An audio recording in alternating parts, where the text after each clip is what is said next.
Good morning, Will Say family. How's everyone doing? Good. Good morning, good afternoon. Just a wonderful day to be alive and here with this beautiful family. I hope everyone is doing as well as we are here. This thunder and lightning and rain just cleared the air, shook everything loose, kind of got the sediments to flowing around and just cleaned the air. I say the Most High is just perfect in how the Most High prepares us for each day. I hope everyone had a safe and restful evening. We are the Wose community. Wose is a community of the sacred African way. The way is Ma'at, truth, justice, and righteousness. We believe in the teachings of our elders and our ancestors that the Creator God created the universe and all life and has placed in each of us a part of that divine spirit. God living in us and through us has given us the right and the power to establish peace and justice in all human life and true harmony with all creation. We believe in the living faith of our ancestors. Ashe. I We see. want to welcome each and every one of you again. And before we start service, I would like to give a few housekeeping notes for those who may be your first time coming on. When you come on, would you please remain muted if you're not talking? You would need to unmute in order to speak. So at this time, let's move on to our tribute that Baba Damu is going to bring today, and we do historical tributes every Sunday, and we go back up to 7 generations. It's so important for us to teach ourselves so we can learn, so we can teach others. Because if we don't learn our history, it will be lost and stolen and changed and plagiarized and modified, and it's not ours anymore. So this is very important. I love our historical tribute part of our service. So here we go this morning, afternoon. Baba Damu.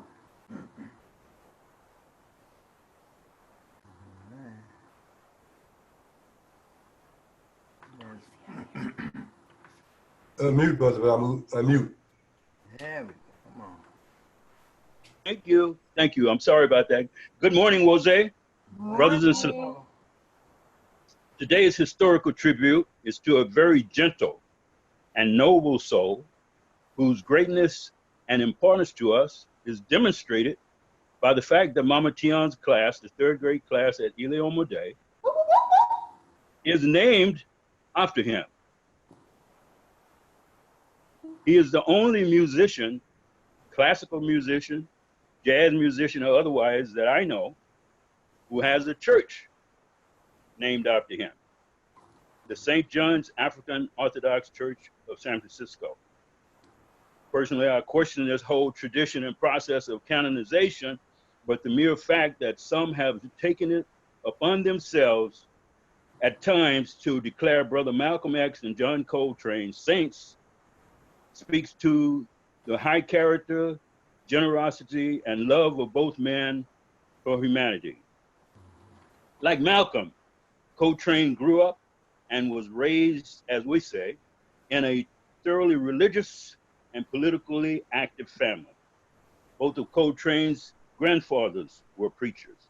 And like Malcolm's father, the Reverend Earl Little, that was terrorized, attacked, and finally murdered by the Ku Klux Klan, Coltrane's maternal grandfather, Reverend William Wilson Blair, was terrorized, attacked, and hounded by the Ku Klux Klan until he finally escaped with his life by fleeing with his family from Edenton, North Carolina, with the entire Blair family, and relocating in High Point, North Carolina.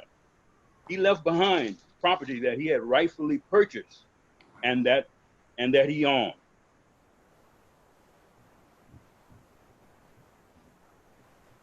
Later in his life, Coltrane would write a song about his birthday. He was born on September the 23rd, 1926, during the autumn equinox, to Reverend William Blair's daughter, Alice Blair, and to John Robert Coltrane. Later on, he would write a song in commemoration of his birth on the autumn equinox, and it was called simply Equinox.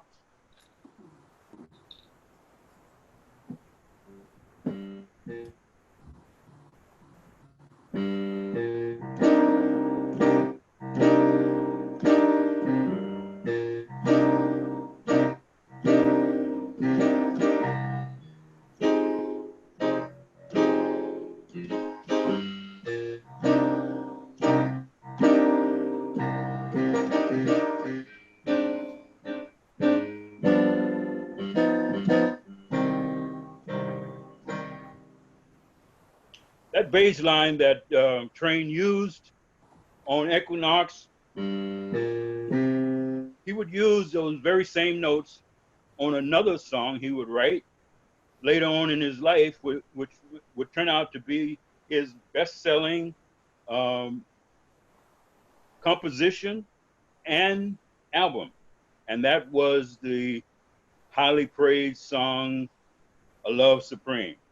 Same bass line, well, not the same bass line, same notes, same harmony, but different rhythm. Instead of, he played the very familiar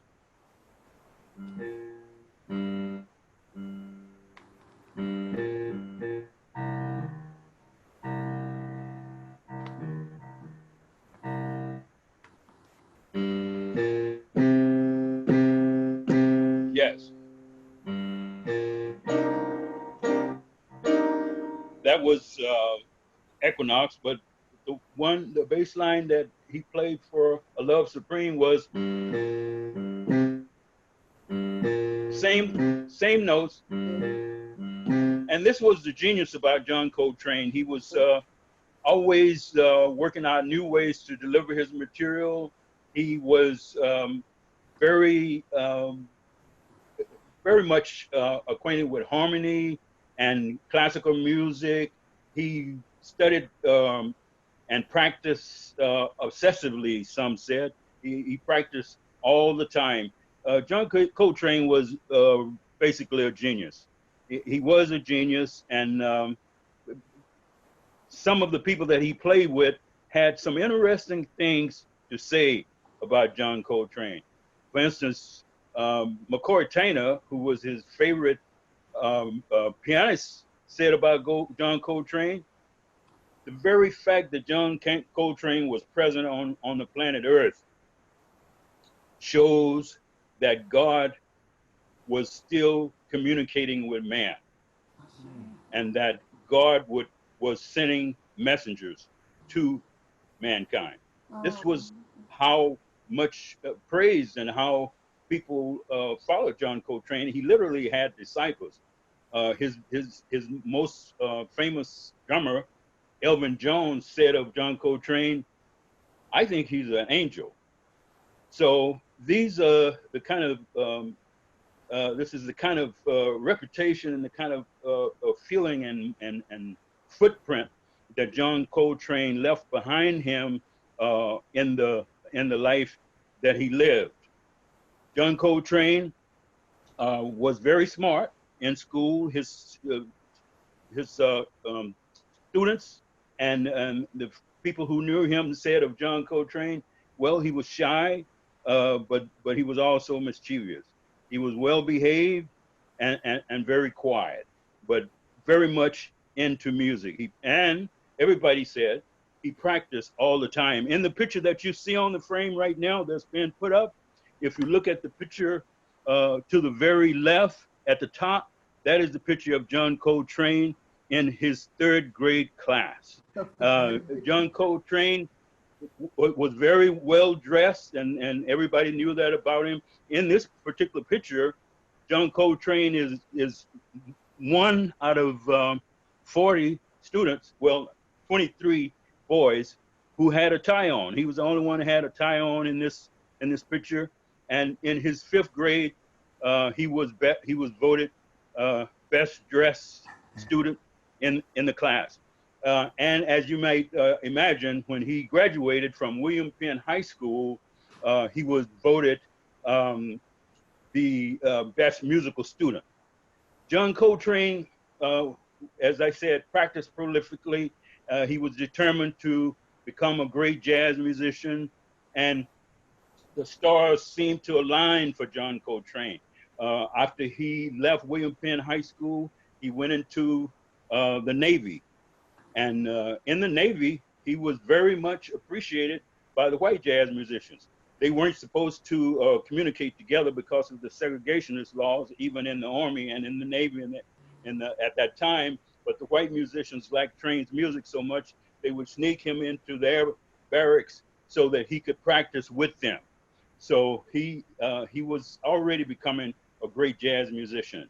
When John Coltrane left the Navy, he went back to Philadelphia.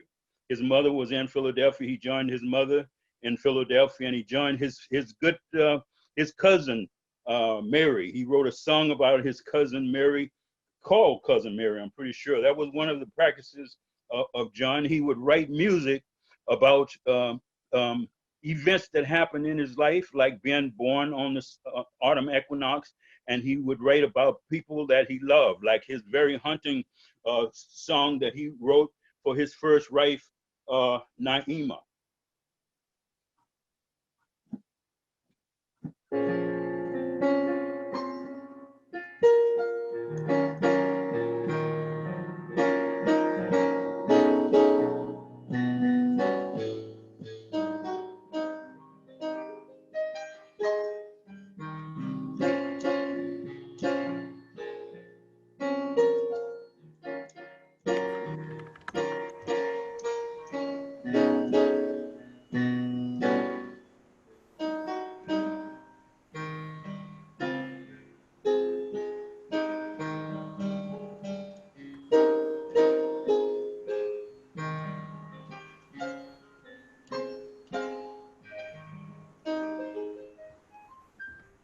That was the very hunting melody, Naima. John Cole progressed rapidly. He became, he had a great reputation around Philadelphia. He went to New York. He was picked up by Dizzy Gillespie's band. And then after Dizzy Gillespie's band, he went on to play with the very popular Miles Davis. Now, unfortunately, it was right about this time that John Coltrane began to use drugs, heroin, and alcohol, and he became addicted to both of these substances. But God was still with John Coltrane. He met his first wife, Naima, who was into the Islamic religion, and John began to revisit his religious upbringing because he had been brought up by his grandfather, who exerted a great influence on him. This is what John Coltrane said when somebody asked him about his religious affiliation. He said, "Both my grandfathers were ministers.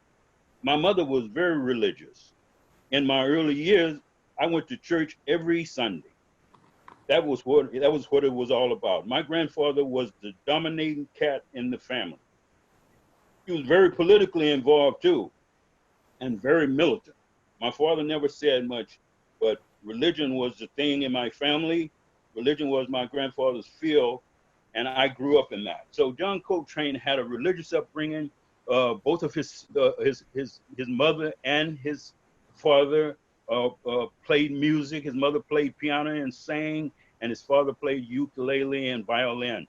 So John Coltrane had a religious experience, and in that religious experience, he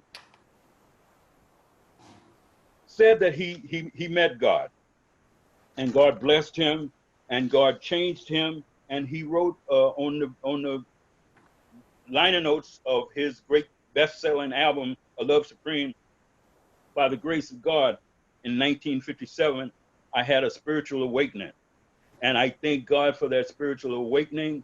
And from now on, I just want to devote my life to playing music that will make people happy, that would bring people to God. That was his transformation. And at the very end of his life, he told another interviewer that I just want to do what's good.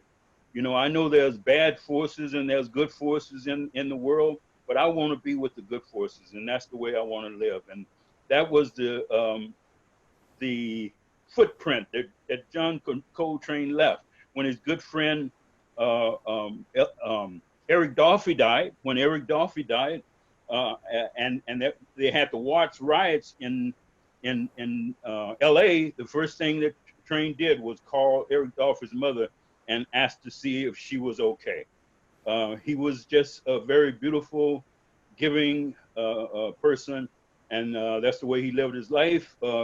He was certainly very much an inspiration to me and others. And I never had a chance to see Coltrane play, but I did get a chance to play with a couple of musicians who played with John Coltrane.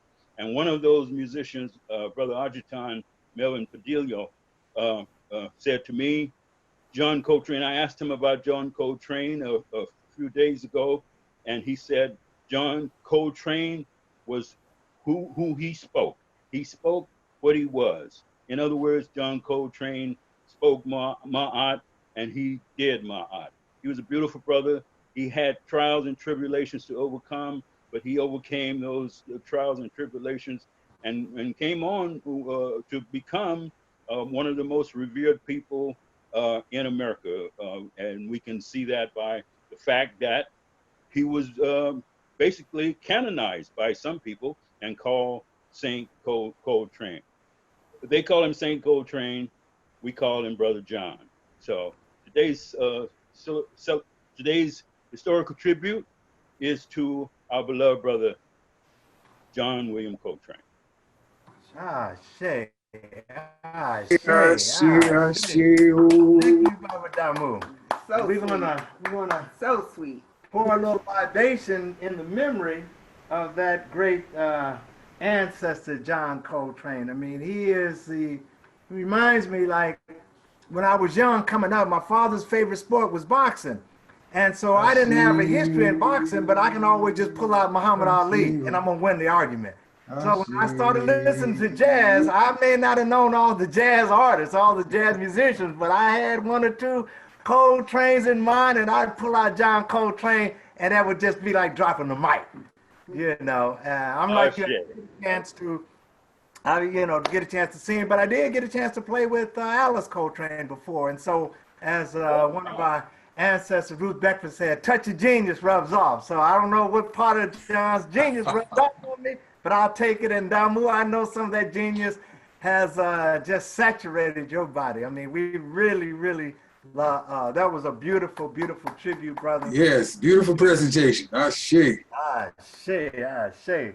And Thank you, now brother. is the part of our service in which we ask that those of you who are listening would do your part to support Wose as we support each and every one of you spiritually and with prayers and with information such as the information about John Coltrane, the beautiful prayers laid out by Mama Pam, the libation calling down the ancestors by Minister Makalisi. Now we're asking for you to come in and do your part as far as supporting us.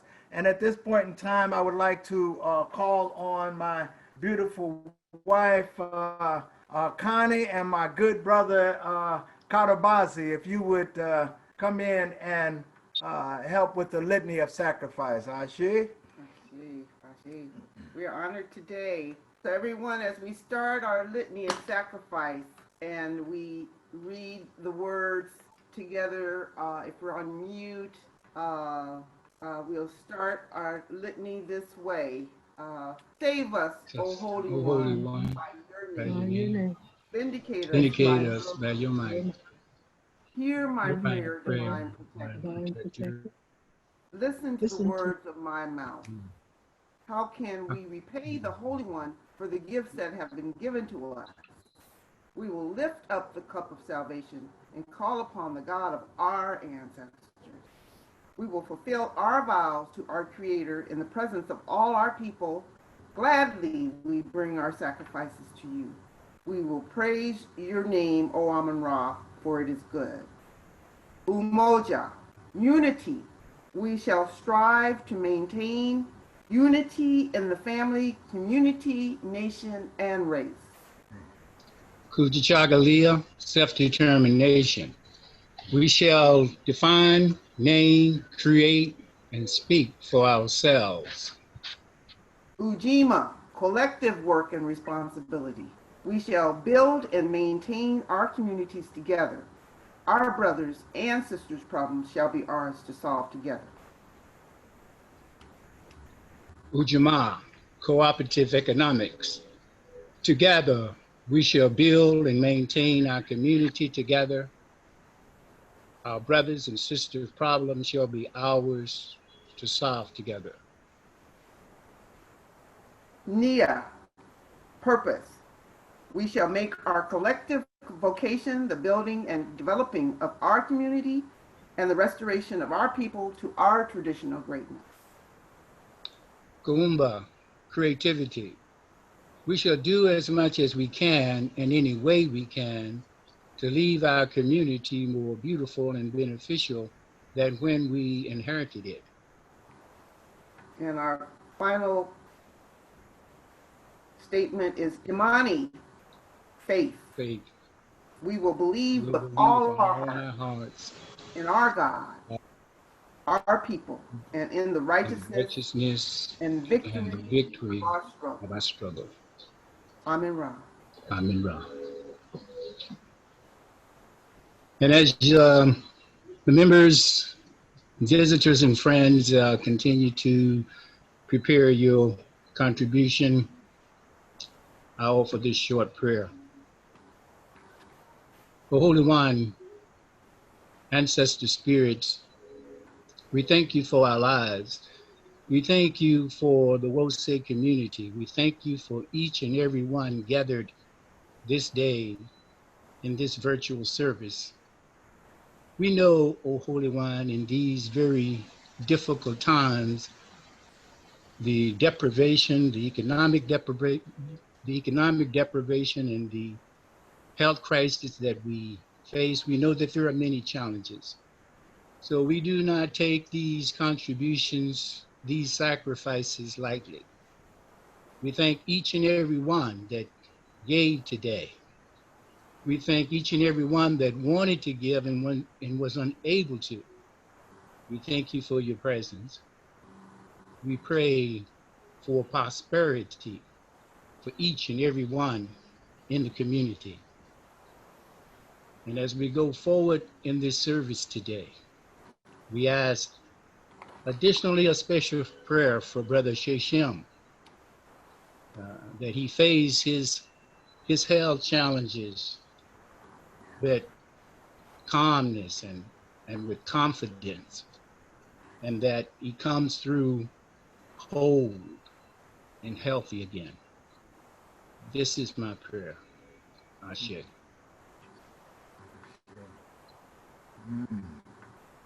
Beautiful. I say, beautiful, beautiful. Thank you. Now, I don't know if it's just me, but as I was in prayer when Mama Pam was praying, and then just as Baba Katabasi prays, there's this thing that I watched that, and I'm watching Mama Pam. We kind of rock. There's this thing that we do, and it's like just being rocked in the bosom of the Most High. You know, I don't know if you guys feel it as we pray. There's this that automatic movement that goes on, and in my mind, I'm hearing Naima, and I'm hearing the Equinox as I hear John Coltrane play. I'm just kind of rocking. It's just a natural rhythm that just rocks us all. My shit, I don't know about y'all, but I'm feeling it. I am feeling it this morning. This afternoon for those on the East Coast. I'm just rocking here, you know? Shit.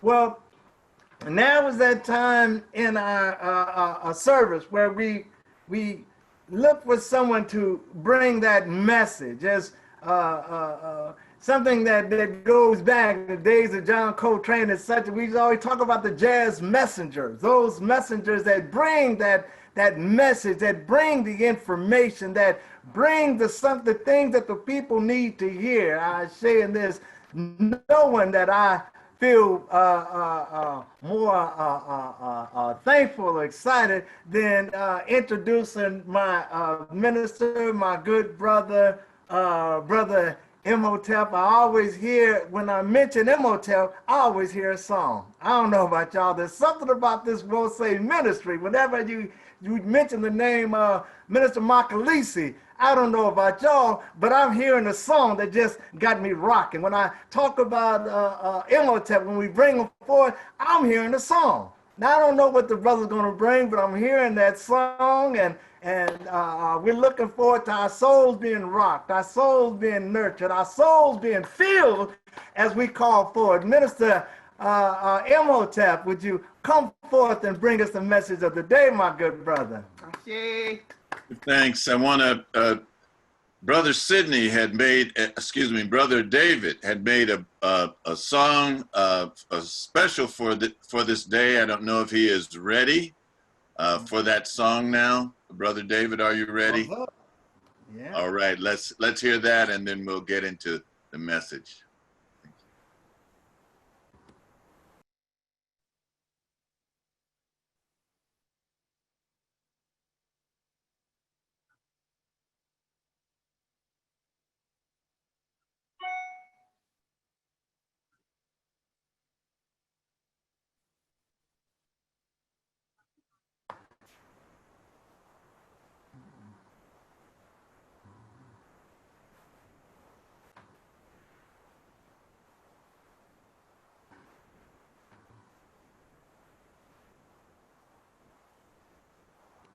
Unmute, and we will hear about the Black Star liner. He even made liner notes.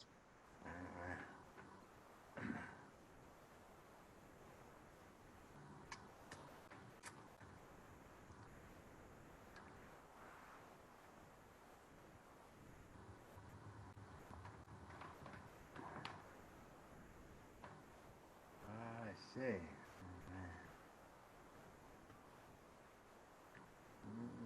He need to get his wife in there to help him. There we go. That's right. There you go. All right.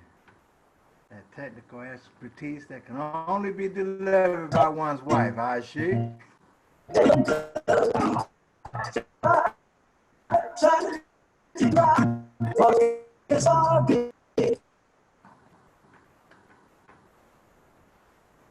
Okay, David, I'm going to ask that we suspend that now. It's not coming through clear.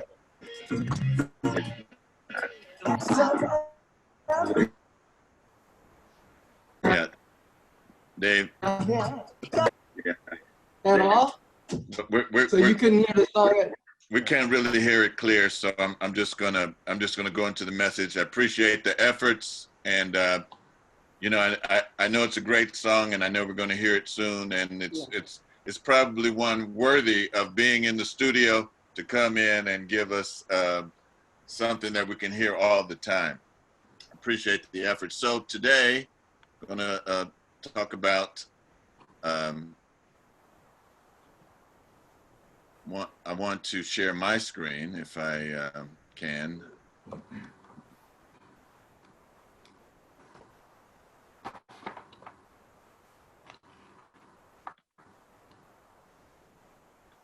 Help me, Mr. Wizard. Mm-hmm.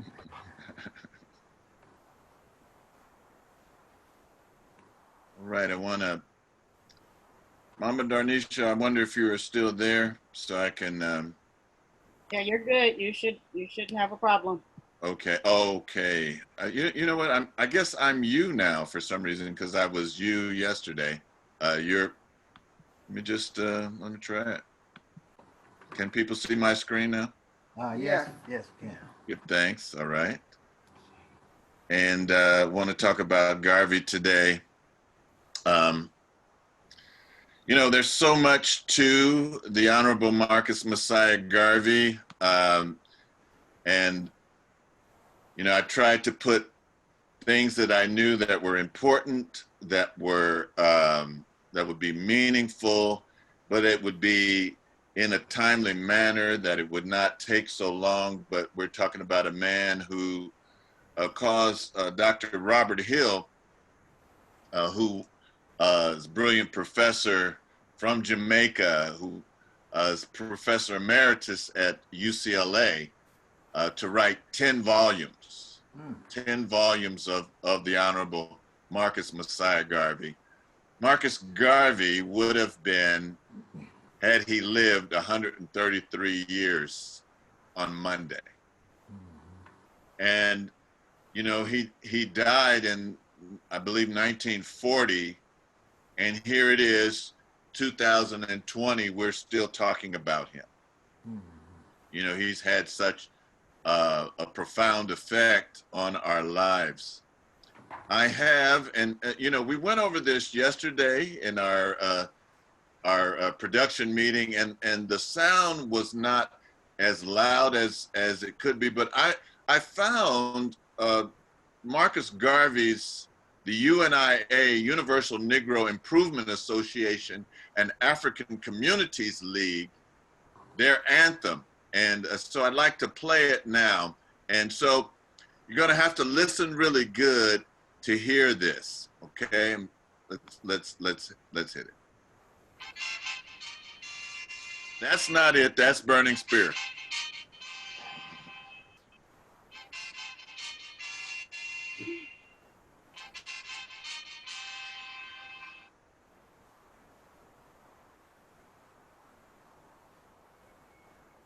Show me the race or the nation without a flag, and I will show you a race of people without any pride. That was said of us 4 years ago. They can't say it now. Ethiopia, but I love our fathers. Thou land where the gods love to be. Storm clouds suddenly gather. All armies come rushing to kill. And then the chorus went up here. Advance to be Africa. We would sing that in bed. Advance to be men. Advance, everybody. With the might of the red, the black, and the green. Advance with the might of the red, the black. We have met in this historic building tonight for the purpose of enlightening the world respecting the attitude of the new Negro.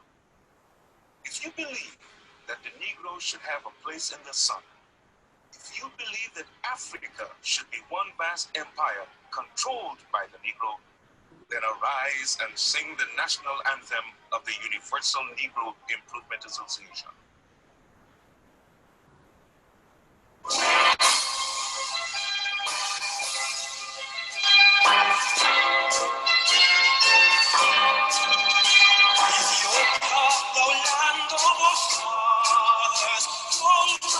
Where the gods love to be, a storm cloud at night suddenly gathers, all armies come rushing to thee. We must in the fight be victorious, when swords are thrust outward gleam. For us will victor be victorious, when led by the red, black, and green. Advance, advance to victory, let Africa be free. Advance to meet the foe, advance to meet the foe. With the might of the red, the black, and the green. With the might of the red, the black, and the green.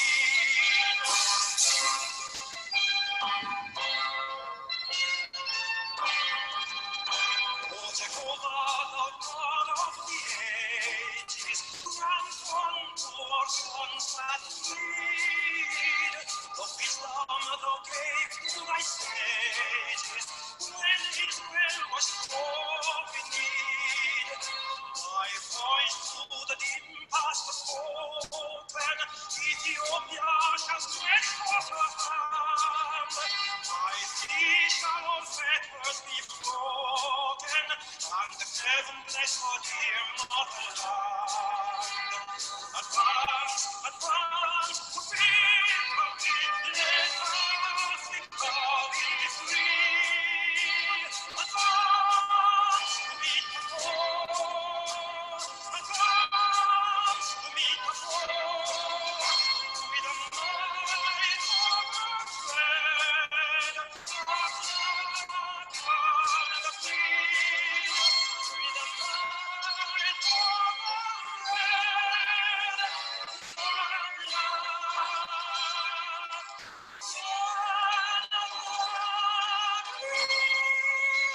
our friend,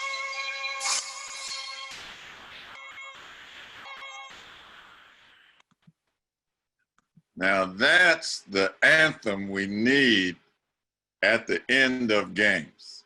All right. I hope that you could hear that anthem. So, you know, when people first start talking about Marcus Messiah Garvey, you know, it's like a beginning, a middle, and end. You know, he was born in St. Anne's Bay, August 17, 1987. It was started as a small newspaper called The Watchman. He founded the Universal Negro Improvement Association. He died in June 1940, and he's Jamaica's first national hero. You know, and that's the basic. But I first heard about the Honorable Marcus Messiah Garvey through this great scholar and sage, Dr. Yosef Ben Yakinen, affectionately called Dr. Ben. And Dr. Ben would talk about the Honorable Marcus Messiah Garvey, and he would put it in the context that we shouldn't just focus on the Honorable Marcus Messiah Garvey, that as we talk about standing on the shoulders of those that have gone before us, that before the Honorable Marcus Messiah Garvey, there were men like Martin R. Delaney, who was an abolitionist, a journalist, a physician, a soldier, and a writer. And he is credited with giving us the slogan, Africa for the Africans. Now, Garvey extended that and said, for those at home and those abroad.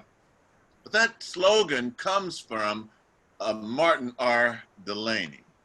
He told us about this brother, Alexander Cromwell, and Cromwell was a pioneering minister. He was an academic and African nationalist, and he was the one who was actually moved to Liberia, Africa, and wanted to attract African Americans to Liberia.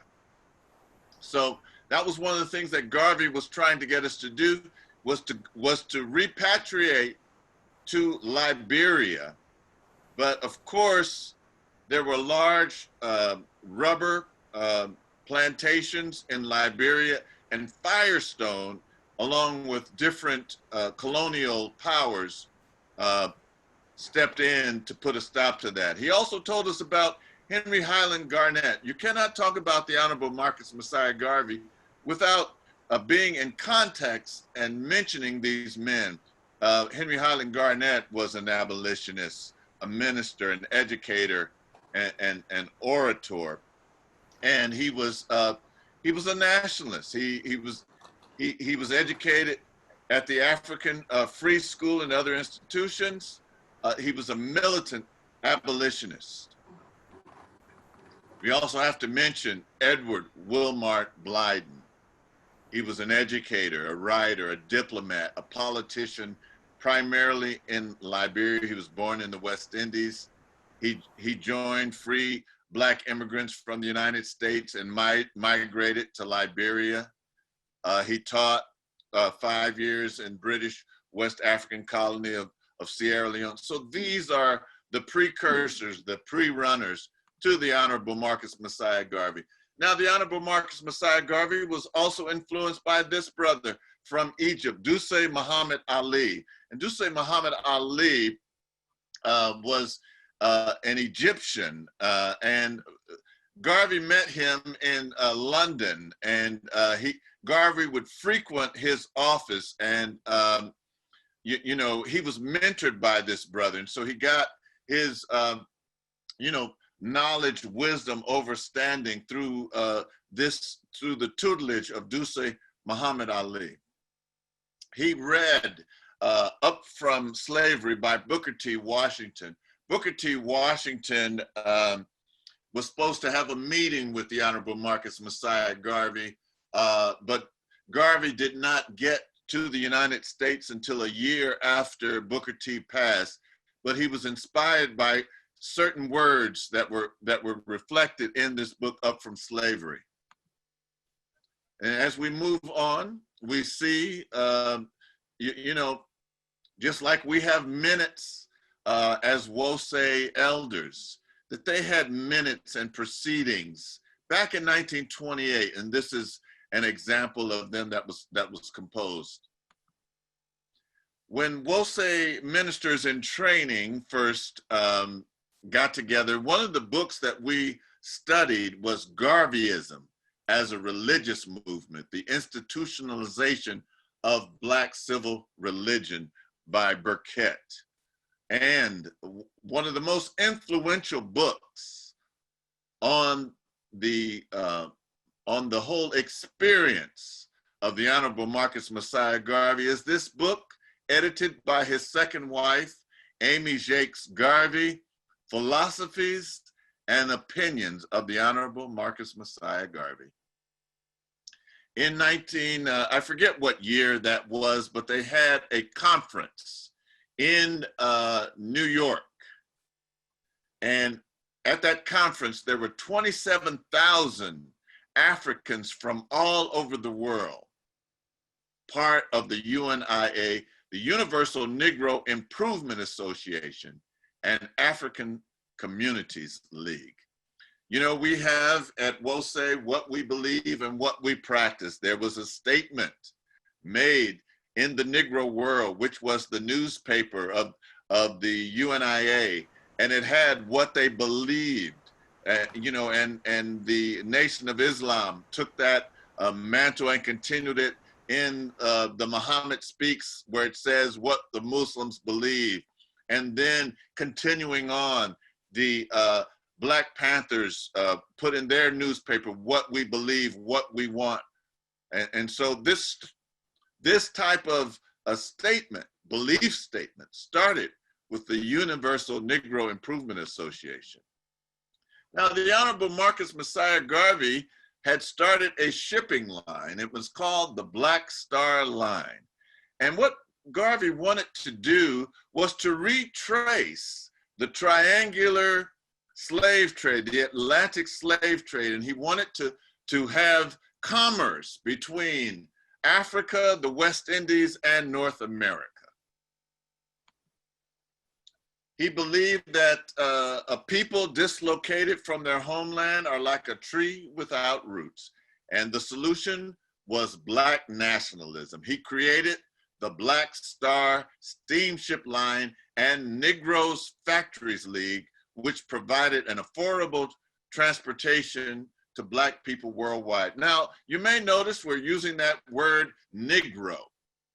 And, you know, now if you call somebody a Negro, that's kind of a pejorative. That's a derogatory term. But in Garvey's day, it was actually a revolutionary term. And I happened to be having a conversation with a brother from Benin, and he told me that his ethnicity, his ethnic name is Anago.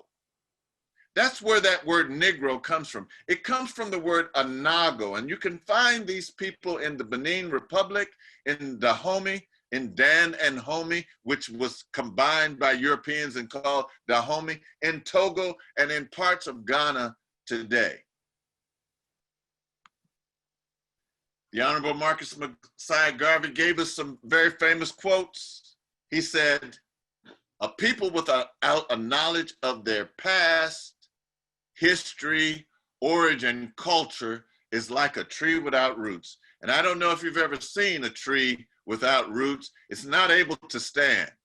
It falls over. And every time we see our people falling over is because they don't know their history. They don't know where they've come from. They don't know what they have done. They have believed the pablum of deceit that the traducers have taught us about ourselves. But Marcus Garvey was here to rid that. And so they formed the Universal Negro Improvement Association and African Communities League. Don't forget that second part, African Communities League. Here is their convention. And most of the people that are at this convention are people from the West Indies. The original members, the bulk of those members were members that are from the West Indies, from St. Kitts, from Jamaica, from Trinidad, from other places in the Caribbean. And you know, when the movement was at its height, there were over 4 million people in the Universal Negro Improvement Association and African Communities League. And here are some other pictures from those times. And there's Garvey riding in the motorcade, and the people surrounding, and his generals and captains and men of big affairs. See, what Garvey looked around as he traveled throughout the Caribbean and as he traveled throughout Europe, he said, where is the black man's flag? And that's why we got the red, black, and green flag. He said, where is his army? Where is his navy? Where is his men of big affairs? He says, I will help to create those. And that's what he proceeded to do. And then he talked about education, and I'm going to give you some quotes now. He said, it is by education that we become prepared for our duties and responsibilities in life. If one is badly educated, he must naturally fall in the proper assumption and practice of his duties, fail in the proper assumption and practice of his duties and responsibilities. And then here, this is from the book, Philosophies and Opinions of Marcus Garvey. He says, to be educated is to be learned in all that is worthwhile knowing. Not to be cramped with the subject matter of the book or the philosophy of the classroom, but to store away in your head facts as you need for the daily application of life, so that you may be made the better in all things, understand your fellow men, and interpret your relation to your Creator. That's profound right there, sisters and brothers. But he goes on, he says, you can be educated in the soul, in vision, and in feeling, as well as in mind. To see your enemy and know him is a part of the complete education of man. To spiritually regulate oneself is another form of the higher education that fits man for a nobler place in life. And still, to approach your brother by the feeling of your own humanity is an education that softens the ills of the world and makes us kind indeed. Many a man was educated outside the classroom.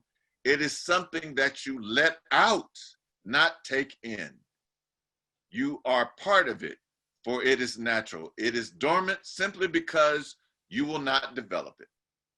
God creates every man with it, knowingly or unknowingly, to him who possesses it. That's the difference. Develop yours, and you become as great and full of knowledge as the other fellow, even without entering the classroom. And many of you know that are listening that that word education comes from a Latin word which means to let it out. And so the Honorable Marcus Messiah Garvey was not only a Pan-Africanist, but he was also involved with theosophy. He was also involved with science of the mind. So he was bringing those things to bear in this movement. He said, if you have no confidence in self, you are twice defeated in the race of life. And so many of us, and I'm hoping that none of us that is listening to my voice right now, so many of us have no confidence in ourselves. And this is part of our education. We need, and this is part of the mission of Wose Community, to instill confidence in our adults, to instill confidence in our children so that we can go forward. He also talks about being master of your own destiny. Sometimes, sisters and brothers, we're just content to leave it in God's hands. And that is why we are not progressing, because we're not leaving it in God's hands. I mean, we're just leaving it in God's hands. We're not taking it and putting it in our hands. And so he tells us to be masters of our own destiny. He says, I repeat, that God created you masters of your own destiny, masters of your own fate, and you can pay no higher tribute to your divine master than to function as a man as he created you. The highest compliment we can pay to our Creator, the highest respect we can pay to our risen Lord and Savior, is that of the feeling that he has created us as his masterpiece, his perfect instruments of his own existence, because in us is reflected the very being of God.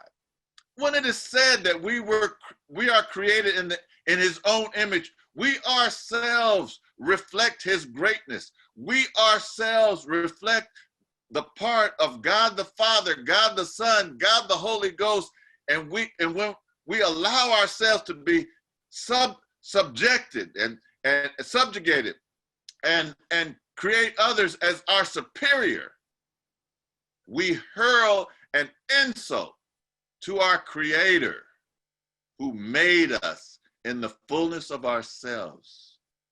I trust that you will so live today as to realize that you are masters of your own destiny, masters of your own fate.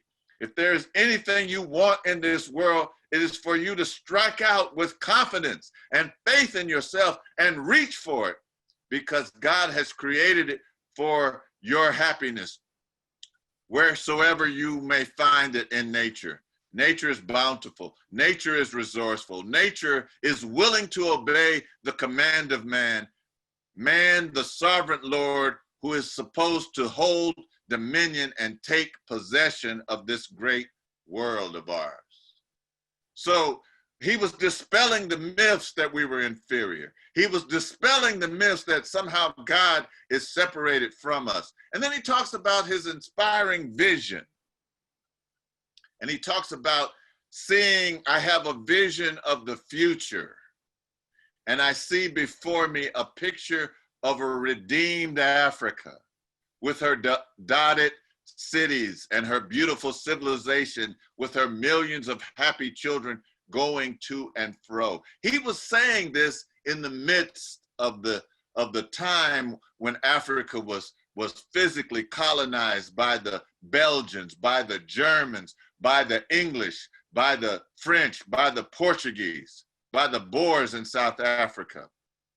And then we heard this in Bob Marley's song, Emancipate Yourself, redemption song, emancipate yourselves from mental slavery.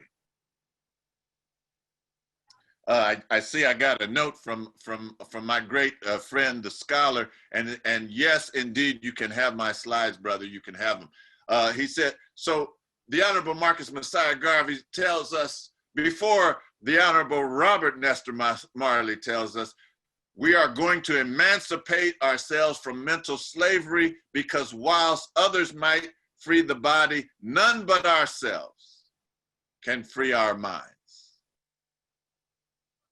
if you have no confidence in self, sisters and brothers, you are twice defeated in the race of life. And I know that this is what is taught in the Ileoma Day school, but everything is not pleasantries about the life of the Honorable Marcus Messiah Garvey. The Honorable Marcus Messiah Garvey, and I don't have time to go into it. I encourage you to read it for yourselves, sisters and brothers. Read about, take time out in this time where you may be sheltered in place to buy the book, The Philosophies and Opinions of Marcus Messiah Garvey, and the other books that we're going to talk about. But Garvey was arrested for mail fraud. And this is one of the things that he talks about. He says, I was convicted and sent to prison because of the wicked enemies of my own race. I blame the malicious and jealous Negroes who, for the sake of money, will sell their own mothers. My own Black people lied on me, and I was sent to jail for 5 years. Our people are so wicked to themselves, they are not satisfied until they are telling the enemies something about themselves.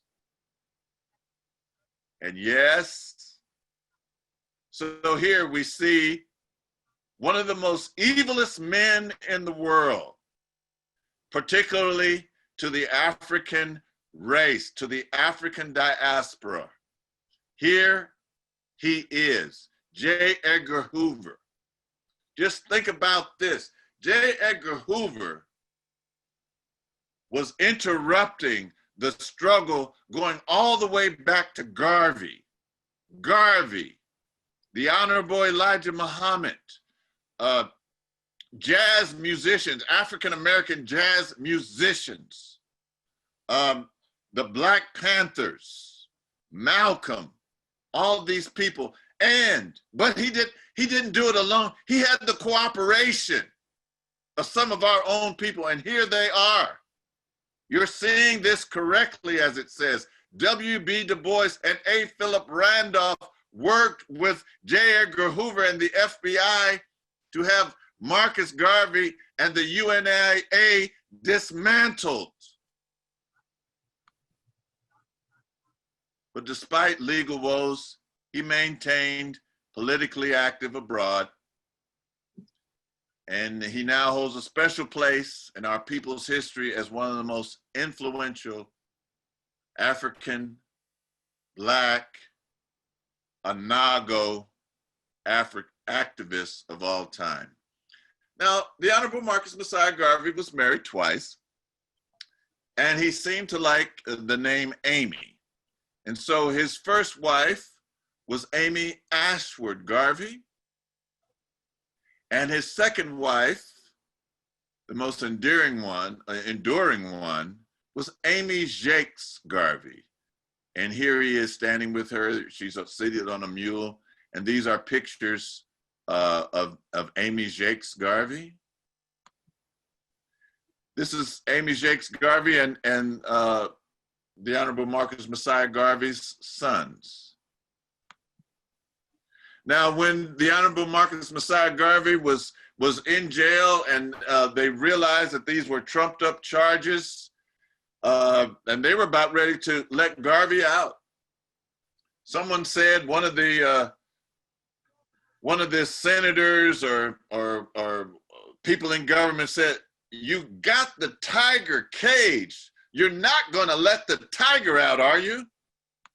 And Garvey said, "Yes, you may have the tiger cage, but my cubs are running wild." I see. And these are his cubs that are running wild. Kwame Ture, Osajifo, Kwame Nkrumah, Du Bois's wife in Ghana. Malcolm, who went through a transformation through an organization that has its antecedents in the UNIA. Here he is. These are his cubs running wild. And here's Malcolm with Maya Angelou in Ghana. Malcolm's parents were Garveyites. His cubs were running wild. His cubs are running wild. Dr. John Heinrich Clarke studied with Garvey. He was an early Garveyite. He went to Ghana and lived in Ghana, and he was living in a squalid place in Ghana. And as a motorcade passed by with Osagyefo, Kwame Nkrumah, Osagyefo stopped the motorcade and said, "I recognize that guy." And he called him over because he studied about Garvey with John Heinrich Clarke. And he says, "You must really like to be an African, you know, to live like what you're living." And so this is another one of Garvey's cubs. Noble Drew Ali, who started the Moorish movement, was part of the UNIA.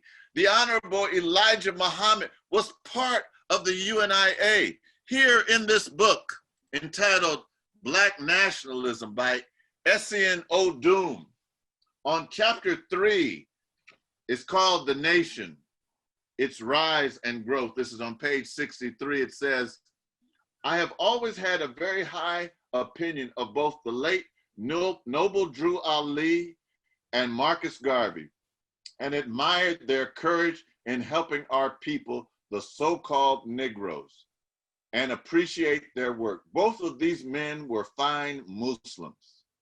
The followers of Noble Drew Ali and Marcus Garvey should follow me and cooperate with us in our work, because we are trying to finish up what those before us has started." The Honorable Elijah Muhammad. So he recognized this was almost an admission that yes, he was a Garveyite. He was part of the Garvey.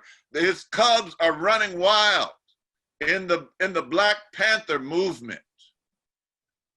The Black Panther movement, who introduced acupuncture into the United States to control drugs. Now we take acupuncture for granted, but it was the Black Panthers that brought it into this country, who gave us what has become now WIC, Women Infant Care. They introduced the free breakfast program. They went here in Sacramento with guns. The NRA, who was supposed to be for gun rights, they didn't back them up. But see, Garvey's cubs are still running wild. Huey and Bobby. I heard somebody pouring libation and praying for Geronimo G. Jaga Pratt. His cubs are running wild. And they told us, all power to the people. This was intoned even in South Africa, where they said, "A Mandela, away to." Kwame Nkrumah and Jomo Kenyatta were Garvey cubs, and they went on to become heads of state in their respective countries.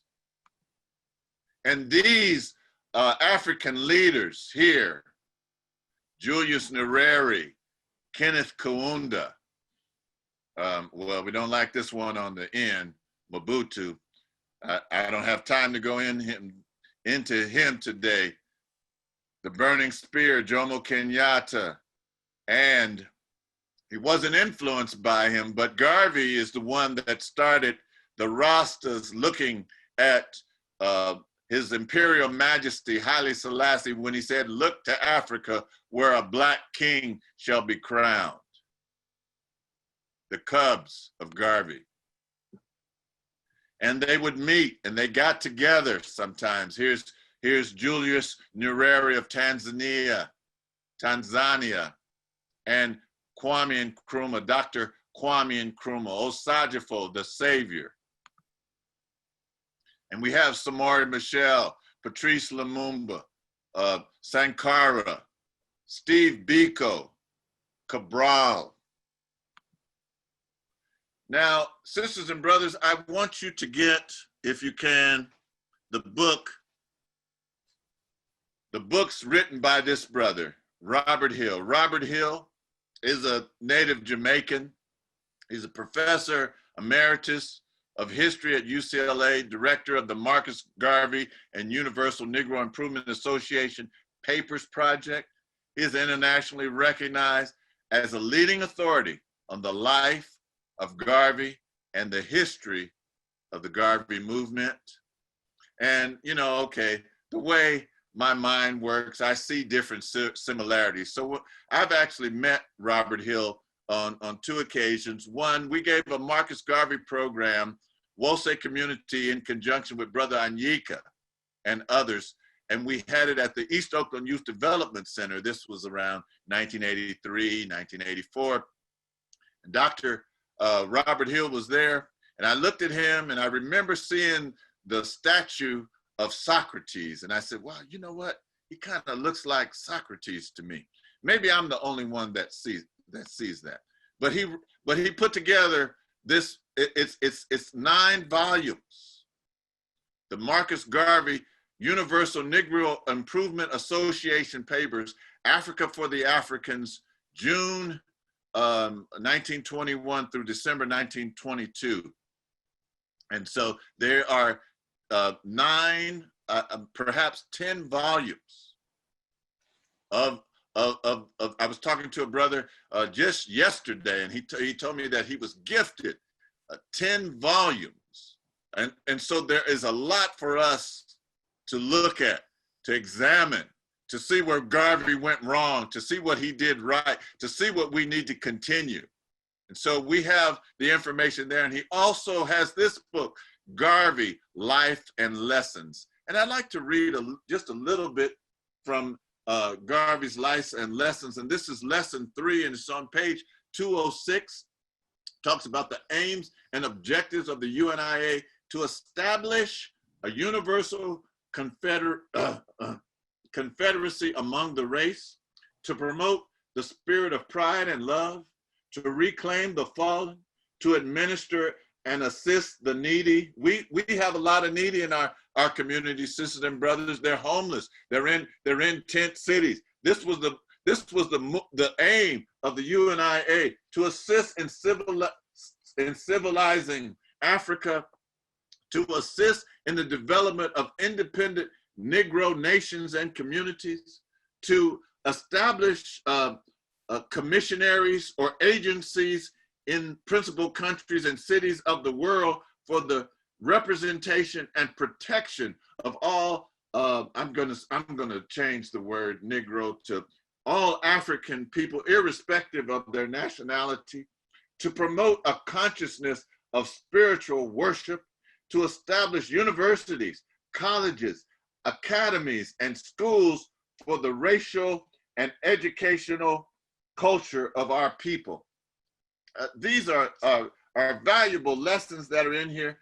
To conduct a worldwide commercial and industrial intercourse for the good of the people, to work for better conditions in all African communities. And that's just a tidbit, sisters and brothers, that are in this book, Marcus Garvey, Life and Lessons. Here he is again. You may not see it like I do, but to me, he kind of looks like this statue that they say is of Socrates. I'm, of course, a big fan, and I know that fan is short for fanatic, but I am a fan of the Honorable Robert Nesta Marley. And when you would go to his concerts, he would have the Honorable Marcus Messiah Garvey banner backing him up. At Wose Community, we've always celebrated the Honorable Marcus Messiah Garvey, and this was a flyer that we used in 2014, and we've given out on various years the Marcus Garvey Award to individuals in our community that has exemplarized the spirit of the Honorable Marcus Messiah Garvey. I know Kadabasi and others from back in the day, Pamela and others will remember this t-shirt that was done by a Wose member, a couple by the name of the Akindeles, Ayotunde and Falau Nakindele. And when we had our first Marcus Garvey celebration in 1983, this was one of the t-shirts that we had. I don't throw away anything. I just hold on to stuff. I can't even fit that t-shirt anymore. The Garvey movement inspired Jamaican independence. Here are some of Garvey's cubs still running wild here in Wosek Community Church. Beautiful picture. I love this picture of our elders in Oakland.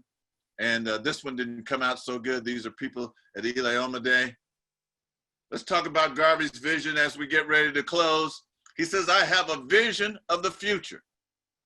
And I see before me a picture of a redeemed Africa with her dotted cities, with her beautiful civilization, with her millions of happy children going to and fro. Lift up yourselves, men. Take yourselves out of the mire and hit your hopes to the stars. Yes, raise them as high as the very stars themselves. And here is modern Africa. You don't really think of Africa like this. They're always showing people starving and all, but there are some beautiful places. There are some industrial centers right now in the, all of these pictures are pictures of cities in Africa.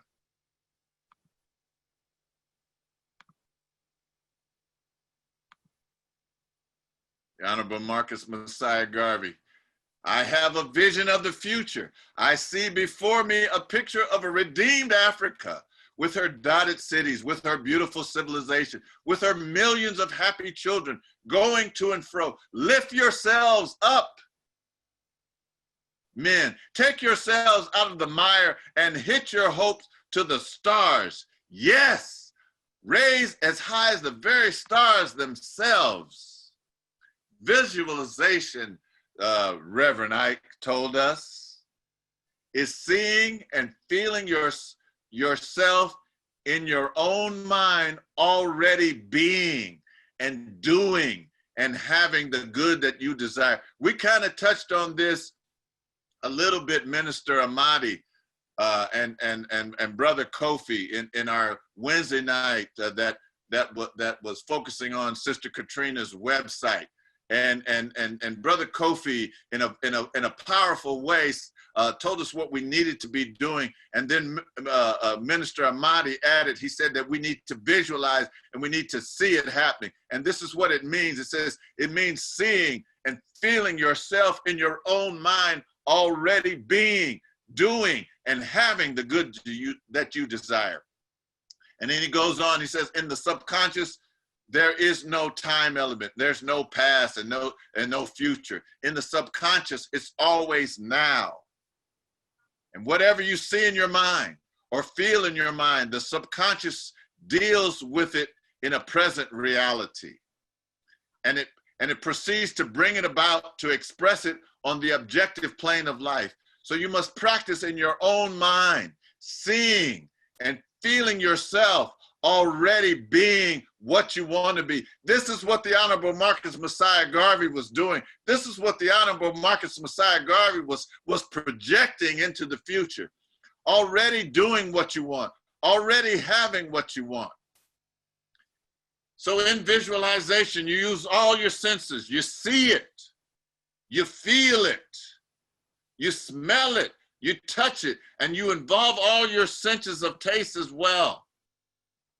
So subconscious correlation, it indicates that the subconscious mind knows how to correlate all the necessary details regarding what you need to visualize. This is what Minister Amadi, I believe, was saying. So Brother Kofi, Baba Kofi, the general, he was saying that, okay, we need to do some specific things, and he was laying them out in detail. And Minister Amadi was saying, that he was talking about that subconscious correlation, that if you can see it, don't worry about the detail. That's the conscious mind. Get that in your subconscious, and your subconscious brings it out to expression, brings it to come into pass. Even in the Bible, in Mark 11:24, it talks about, therefore I tell you, whatever you ask for in prayer, believe that you have already received it, and it will be yours. So Shishim, believe already that you are healed. Believe already that your operation is going to go the way that it needs to go to give you a vibrant health, and it will already be yours. Best time to practice this is just before you go to sleep. When you visualize, you're on the transliminal level of the mind. The objective mind or reasoning mind doesn't have a chance to talk you out of it. Sometimes you have some great ideas, but your conscious mind talks you out of it. Your imagination can't reason, and your reason has no imagination. When you visualize, you move out of the intellectual mind altogether. Subconscious correlation, the affinity between a thought and its thing, the inevitable action of the subconscious whereby it finds, draws, brings together all the necessary mental and material components necessary to the fulfillment of any idea or conviction of the mind. And the Honorable Marcus Messiah Garvey, I know I've said this before, but it bears repeating. I have a vision of the future, and I see before me a picture of a redeemed Africa with her dotted cities, with her beautiful civilization, with her millions of happy children going to and fro. Lift up yourselves, men and women and sisters, brothers and sisters. Take yourselves out of the mire. Take yourselves out of the present day circumstances and hitch your hopes to the stars. Yes, raise as high as the very stars themselves. This is the Kenyan skyline. This is Nairobi, Kenya at night. And this is Wakanda. Yes, Wakanda. Why not? Why not? Why can't we have Wakanda today? Why can't we bring it forward? Why can't we travel this way? Marcus Garvey, as we close, sisters and brothers, tells us where to look for him. He says, look for me in the whirlwind or in the storm, and I'll be there. I hope that you will be inspired today to read about Marcus Garvey, to think about Marcus Garvey, to study Marcus Garvey, to focus on Marcus Garvey, and to do what he did and project your vision forward for a redeemed Africa, for a redeemed individual self, and for our redeemed community. Amen. Ashe. When we talk about, when we show this, I just want to, as we close, I want to show the two ladies, Wajet the cobra and Nekbet the vulture, the north and the south. And the wearer of this is blessed with high insight and harmony with nature. Ashe. Ashe. Ashe. Ashe. What? Can I just take a minute and say how things come together? Because that last phrase that we saw, Marcus Garvey, look for me in the whirlwind or the storm. And what kind of weather did we have starting at 3 o'clock this morning? We had the rain, the wind, the lightning, the thunder, and it is still thundering. So Marcus Garvey's spirit is with us. Yes. And remember, tomorrow is African Flag Day. Remember the flag, the red, the black, and the green. And wear the colors tomorrow, please. Yes. Ashe will say, Ashe, Ashe. We give thanks and praises for that powerful presentation by Minister Imhotep. You know, as I was listening and thinking about the Honorable Marcus Messiah Garvey, I was thinking that I was 30 years old before I even heard the word Marcus Garvey. Who what? You know, so you know, that life, the kind of information, the kind of impression, the kind of work that he was doing, the successes that he was having, as well as the undermining of his work by you know, some of our own people and whatever J. Edgar W. Hoover They just don't want us to have that information. We can go through 12 years, we can go through college and never, unless we take the effort to hear about Marcus Messiah Garvey, to know any of the work that he's done. And then if these devils disrespected him so much that he read his own obituary while he was still alive. It was printed in some newspaper. I think he was over there in Europe someplace that he was gone.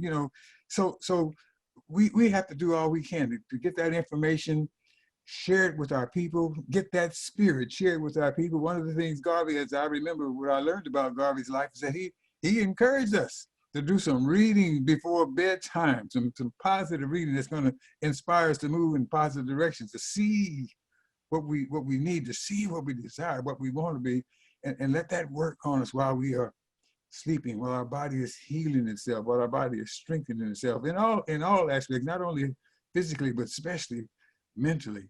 And so we just give thanks for that, and the influence that his life, his works, and sisters and brothers working with him has had on us, we'll say, community. And so we want to extend the invitation. If there anyone out there that's looking for a spiritual home, looking for a community, a movement, of people that are endeavoring to do even more, what we've already been able to do, more of what needs to be done, to be the people that we know we can be, to be people who are living models of the ancestors that have gone before us, and the things that they did as the superior inventors, the superior developers, the superior creators in every area of human endeavor. That's what Garvey was endeavoring to do and making great progress. So we invite you, if you're looking for a community of folks that are seeking to move in that same way, even more than we already have, let it be known.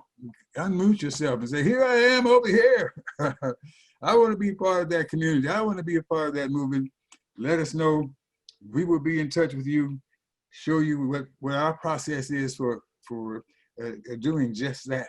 That you become a member of the Wose community of the Sacred African Way, an offshoot, I'm going to say, an offshoot of the UNIA and the spirit that lived in and through the Honorable Marcus Messiah Garvey. Ashe, Ashe. Ashe.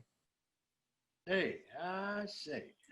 So, family, community, we reached that part of our service where we're going to bring in song from Sounds of Ma'at to lift their voices, to sing our song, Lift Every Voice and Sing.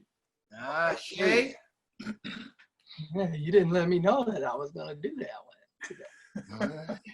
I think that's Brother Sudi that's going to do that. The lift every Okay. voice. Yes. Okay. All right. Okay. Yeah. Abadamu. Abadamu's got it today. All righty. Ashe. Much appreciation, Baba Damu. He's muted. You have to unmute.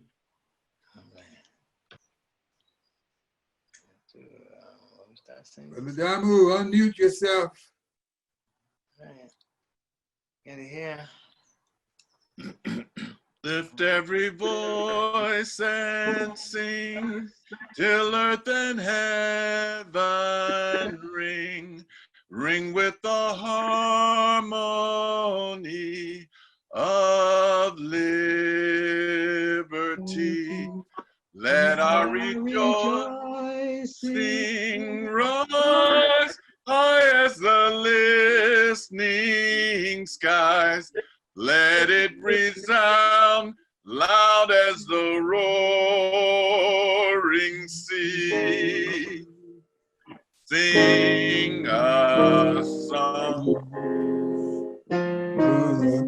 At the dark past has taught us.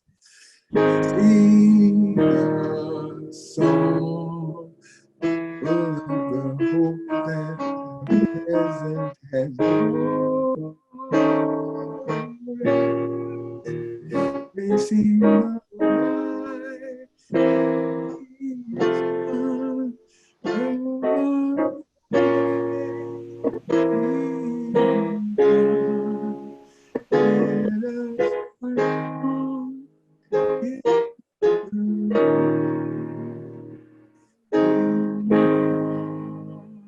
I see, I see. And as we join hands and join hearts together, as the minister said, we are the cubs that are running wild. All right We now. are those that are running. We are running in the footsteps of Marcus Messiah Garvey. We are running in the footsteps of Noble Drew Ali. We are running in the footsteps of all those greats who have passed on before us. They've given us the way. They have shown us the way. We are in the storm. We are in the thunder. We are in the lightning.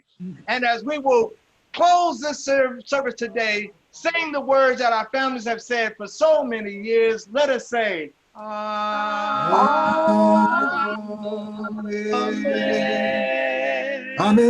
you are the most beautiful people on the face of this earth. I see.